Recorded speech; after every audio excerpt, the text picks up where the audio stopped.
1944, rakyat Indramayu melakukan perlawanan terhadap Jepang. Perlawanan rakyat Indramayu disebabkan oleh adanya kewajiban untuk menyetorkan hasil penanaman padi kepada Jepang. Di bawah pimpinan para tokoh, rakyat Indramayu melakukan perlawanan terhadap Jepang secara besar-besaran, hingga ke pelosok-pelosok desa. Pada tahun 1942, Jepang mendarat di Indonesia dan ingin berkuasa karena mengincar kekayaan sumber-sumber bahan mentah, terutama minyak bumi yang dimanfaatkan untuk kepentingan perangnya. Jepang pun berhasil merebut Indonesia dari tangan Belanda pada Maret 1942.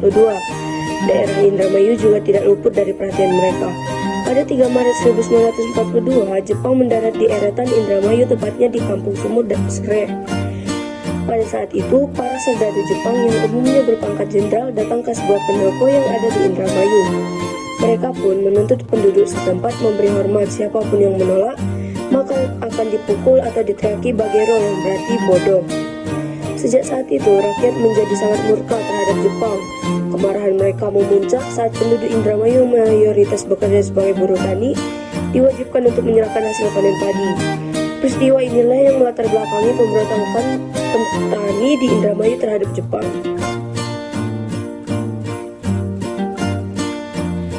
Perlawanan rakyat Indramayu diprakarsai oleh petani dan dipimpin oleh para ulama. Beberapa tokoh Indramayu dalam perlawanan rakyat terhadap Jepang adalah Haji Madrias, Haji Kartiwa, dan Kyai Srengseng. Pada Maret 1944, petani yang ada di desa Kaplongan melancarkan protes karena masalah kewajiban serah padi. Tentara Jepang yang ada di Cirebon setelah mendengar masalah itu segera datang dan membawa 1 kompi truk melalui desa Kedung Bundar. Setelah itu, ditambah lagi 1 truk polisi berisi senjata lengkap menuju ke desa Kaplongan. Sebelumnya, para petani di desa Kaplongan sudah memperhitungkan segala kemungkinan yang akan terjadi, sehingga begitu pasukan Jepang datang mereka sudah siap. Para petani sudah mempersenjatai diri dengan aneka senjata seperti bambu runcing, golok, tombak, dan keris. Pertempuran pun terjadi yang menewaskan banyak korban dari kedua belah pihak. Dari desa Kaplongan sendiri ada 4 orang yang meninggal karena ditembak tentara Jepang, yakni Abu Hasan, Tobur, Abdul Qadir, dan Kozin. Adanya aksi protes dari rakyat Indramayu di desa Kaplongan mengobarkan semangat perlawanan juga di desa-desa lain, seperti di desa Cidempet pada 6 Mei 1944. Pemberontakan pun meletus di Cidempet dengan sebab perlawanan yang sama. Tokoh-tokoh yang memelopori protes sosial di desa Cidempet sendiri adalah Haji Madrias, Haji Dul Karim, Surakarsina, Silir, dan Tasya. Mereka lah yang memimpin ratusan hingga ribuan rakyat dari desa-desa di Kecamatan Lobener, Sindang, dan Losarang untuk melawan Jepang. Akhir perlawanan rakyat Indramayu setelah pecah pertempuran di desa Cidempet yang merembet hingga ke daerah-daerah lainnya tidak lagi terlihat aparat pemerintah Jepang, baik sipil maupun militer, datang ke sana. Pihak Jepang memilih mengirimkan Haji Abdullah Fakih untuk bernegosiasi dengan rakyat Indramayu. Namun, Haji Abdullah ternyata hanya bagian taktik Jepang untuk bisa menangkap para pemimpin Indramayu.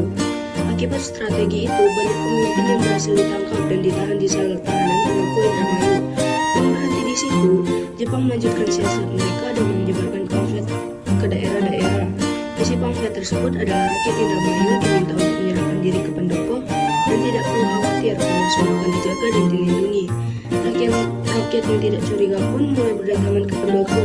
Perlawanan dari rakyat Indramayu terhadap Jepang berakhir karena banyak para kiai dan ulama desa yang ditangkap.